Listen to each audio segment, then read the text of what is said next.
इजाजत तुझे इस्लाम कैसे दे सकता है? लोगों का खून चूस के हज करने जा रहे हैं। ये कौम का अलमिया है, सबसे ज्यादा सूद ब्याज अब कौम मुस्लिम के बीच है। लोग ब्याज को माले गनीमत समझने लगे। मरना भी एक दिन अल्लाह खड़ा करेगा अपने आगे। सबसे पहला सवाल होगा, बता तूने रोजी कहां से कमाई थी? क्या जवाब देना? तो याद रख, ये भी याद रखना, किसी का पैसा नाजायज अगर तुमने ले लिया तो ये तौबा से भी माफ नहीं होगा। कैसे? अगर हक खा लिया है किसी का तो उस वक्त तक माफ नहीं होगा जब तक हकदार माफ ना कर दे। और मेरी कौम के जवान, तुम इस समाज में जी रहे हो, खुदारा फाके से मर जाना, लेकिन हलाल लुकमे को होठों तक मत लाना, हलक तक मत लाना। और मैं इस कौम से बात कर रहा हूं अपनी, जो बाजार जाती है, दो ठेले लगे हो, एक कहता 10 रुपए किलो, तो दूसरे के पास कान में जाके कहता तू क्या रुपए किलो देगा? वो बंदा कहता कि मैं 9 ही रुपए में दे दूंगा, ले ले। कहता नहीं नहीं, अभी उससे पूछूं जाके, वो तो अभी 8 को कह रहा था। हम इतने बड़े मतलब परस्त हो गए, बाजार में किसी की मजबूरी का फायदा हम उठाते, फिर उससे जाके कहता ओ यार वो 8 में दे रहा, तू कितने में? उसे अपनी मार्केट बनानी है।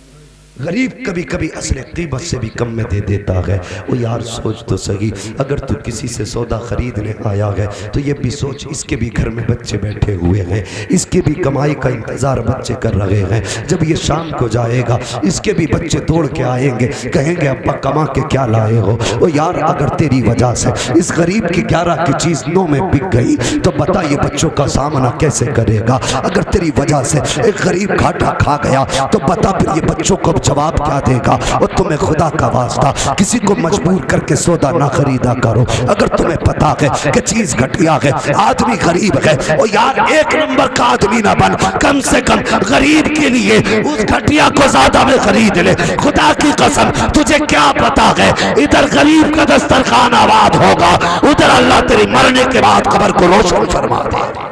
नारे तकबीर, नारे रिसालत, उलमाए अहले सुन्नत, मसलके आला हजरत। चले जाओ मार्केट में घूमने, आज मुसलमान से सौदा खरीदते हुए डर लगता है।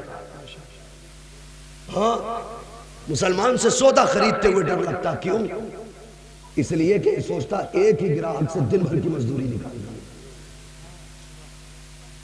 एक ही दिन में इतनी बड़ी बड़ी लाइटें लगा रही, बहुत बड़ी बड़ी दुकान है। चले जाइए, जरा रंग बताना क्या है कपड़े का। अंधा करके बेच रहे हैं कपड़ा, और ना हलाल खा, हराम ना खा। धोखा दे के तेरा मीटर 2 मीटर बिक भी गया तो ये याद रख, जिस मार्केट में धोखा दे के लोगों से तू पैसे वसूल कर रहा है, उसी मार्केट में तेरा कफन भी बिक रहा है, उसी मार्केट में तेरा कफन भी है। एक दिन मरना है, खुदारा धोखा ना दे।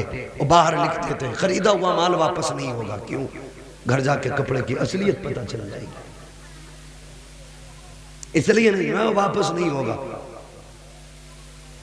लोगों की जेब काट काट के 3-3 हज करिए, और मार्केट में आगे लिखवा दिया हाजा मिन फजल रब्बी, इससे तेरी दौलत पाक हो जाएगी।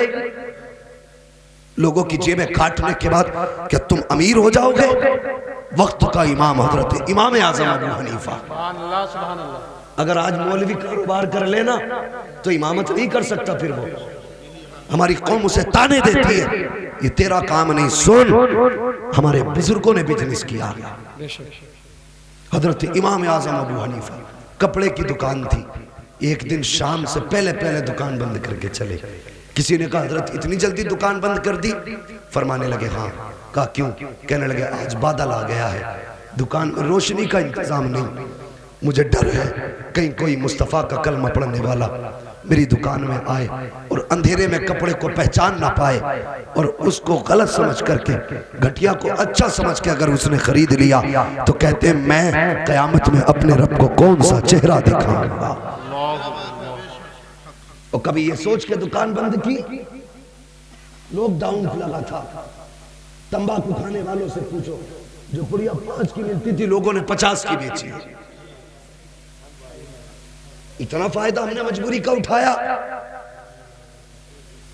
लोग कहते हैं बड़ा अच्छा धंधा चला, और 2 महीने लॉकडाउन बढ़ जाता। क्यों? तेरी दुकानदारी अच्छी हो गई, तू गरीबों का गला घोट देगा। और कभी यार दूसरे के लिए जी के देखा करो, कितना सुकून जिंदगी में मिलता है। अल्लाह अकबर। आज जेबें काटने पे लगे हो, वो भी मुस्तफ़ा के चाहने वाले थे। एक जंग के बाद जब जख्मियों को इकट्ठा किया गया, एक लाइन में 10 जख्मी लेटे हैं। किसी के गले पे जख्म है, किसी के जिगर पे जख्म है, किसी के पेट पे जख्म है, किसी की कमर में जख्म है, किसी के गुर्दे में खंजर लगा है, किसी के दिल के पार नेजा हुआ है। 10 जख्मी लेटे हुए हैं और जख्म की हालत में सबका एक ही कहना था, अल अतश अल अतश, प्यास प्यास प्यास, पानी पिलाओ पानी पिलाओ। अल्लाह अकबर। एक सहाबी दौड़े, पूरे मैदान में दौड़ लगाई ताकि जख्मियों को पानी पिलाया जा सके। और यार पूरे मैदान में सिर्फ एक प्याला पानी का मिला। आज हर चीज की कसरत है, समर लगे हैं, टोटियां लगी हैं, जिसका मन चाहता खुला छोड़ देता है, जिसका मन चाहता है बटन दबा के छोड़ देता है। और यार ये भी इस्लाम के खिलाफ है। फजूल पानी ना बहाया कर। आज साइंटिस्ट सीख रहे हैं कि पानी खत्म हो रहा है, इसलिए गंदे पानी को साफ करके पिया जाए। मैं कहता हूँ जहाँ 1400 साल के बाद आज साइंस पहुंची है, 1400 साल पहले मेरे मुस्तफा ने बता दिया था पानी ज्यादा खर्च नहीं करना है, बल्कि पानी जरूरत के मुताबिक खर्च करना है। सुभान अल्लाह, जिंदाबाद जिंदाबाद। बहुत अच्छा। अल्लाह अकबर। आज साइंस कहाँ पहुंची और हम कहाँ हैं?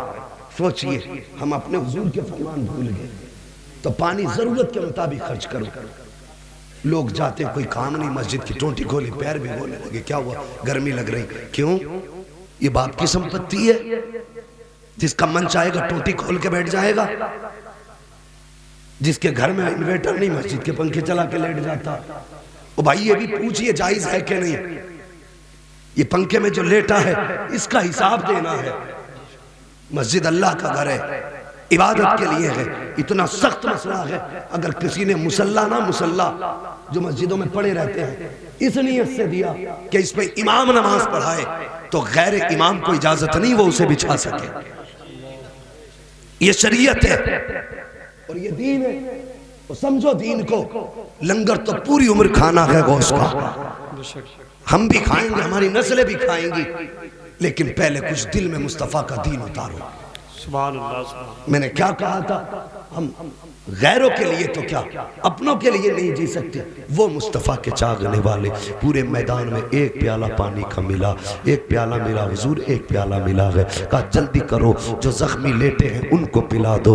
मुझे बता तो सही, जिसका गला कटा हो उसको दर्द कितना होगा, जिसका मैदा कटा हो उसकी तकलीफ कितनी होगी, जिसके पेट में जख्म हो उसको तकलीफ कितनी होगी, जिसके दिल के पार नेजा हो गया हो वो दर्द से कितना तड़पता होगा, जिसके गुर्दे में खंजर लगा हो उसका दर्द कितना होगा। मगर वाहरे मुस्तफ़ा के सहाबा, तुम्हारी अजमत को सलाम, तुम्हारी रिफत को सलाम, तुम्हारी सदाकत को सलाम, तुम्हारी हक्कानियत को सलाम, तुम्हारी बुलंदियों को सलाम। कितना आला मयार का अखलाक था। 10 जख्मी पड़े हैं, लाइन से लेटे हैं। पहले जख्मी के पास सहाबी पानी लेके गए। कल ले तू बहुत देर से पानी मांग रहा है, पानी पी ले। ओ यार प्यास बहुत थी, जख्मी था, गला होठ सूखे थे। उसने मुड़ के पड़ोस वाले को देखा तो उसके जिगर पे जख्म लगा था। उसने कहा यार मेरी तो खैर है, ये पानी मेरे भाई को पिला दो। अल्लाह अकबर। वो सहाबी उस प्याले को लेकर के दूसरे जख्मी के पास गए। उसने मुड़ के अपनी करवट वाले को देखा। क्या देखते हैं? उसके जिगर के पार तीर हो गया है। वो कहते मेरी तो खैर है, लगता है इस पानी का हकदार ये मुझसे ज्यादा है, ये पानी इस जख्मी को पिला दो। फिर वो पानी तीसरे के पास गया, इसी तरह चौथे के पास गया, पांचवें के पास गया। 10 ने पानी का प्याला देखा। जब 10वें के पास गया उसने मुड़ के देखा तो उसके बाद कोई ना था। वो कहता यार हमारी फिक्र ना करो, ये पानी जाके हमारे नबी को पिला दो, हमारे हुजूर को पिला दो। जब वो प्याला मुस्तफा के पास गया, कहा एक ने भी पानी नहीं पिया है। सबने एक दूसरे को कहा। जब मैं 10वें के पास गया उसने कहा ये पानी मेरे महबूब को पिला दो। अब आका का प्यार देखो, आका फरमाते हैं मेरी तो खैर है, ये पानी मेरे दीवानों को पिला दो। दो, मेरे चाहने वालों को पिला दो। जब पलट के आए क्या देखते हैं, 10 के 10 शहीद हो चुके हैं। वो बता तो सही, वो शहीद तो हो गए लेकिन भाई को छोड़ करके पानी पीना गवारा नहीं किया। नारे तकबीर, नारे रिसालत, उलमाए अहले सुन्नत, मसलके आला हजरत अल्लामा मुफ्ती हम्माद साहब किबला, अल्लामा मुफ्ती हम्माद साहब किबला, नारे तकबीर। इसलिए भाई ख्याल करो, किसी का हक ना खाओ, किसी को तकलीफ ना दो। इसका ईको कम करो भाई, बहुत ज्यादा गूंज है इसमें। ओ भाई सुनो, किसी का हक ना खाओ, किसी को तकलीफ ना दो, किसी का नाजायज 1 रुपया ना लो। खुदा की कसम, अगर तेरी मजदूरी सिर्फ 300 रुपए है, घर ला, अल्लाह का शुक्र अदा कर, बिस्मिल्लाह पढ़ के खा। खुदा की कसम, उस पे भरोसा करके उसे खर्च कर, अल्लाह इतना देगा तेरी 7 पुश्तों का गुजारा हो जाएगा। सुभान अल्लाह, 7 पुश्तों का गुजारा हो जाएगा। हमारा तो भरोसा ही खत्म हो गया रब की जात से। और ऐसे लोग जो भी हो, नाजायज ये सूद ब्याज का काम बंद कर, बच्चों को हलाल खिलाओ। इन उलमा से पूछो, फरमाया गया जो अपनी औलाद को हराम की कमाई खिलाएगा, कयामत के दिन अल्लाह उस जिस्म को जो हराम की कमाई से पलेगा बढ़ेगा, जहन्नम का ईंधन बनाएगा।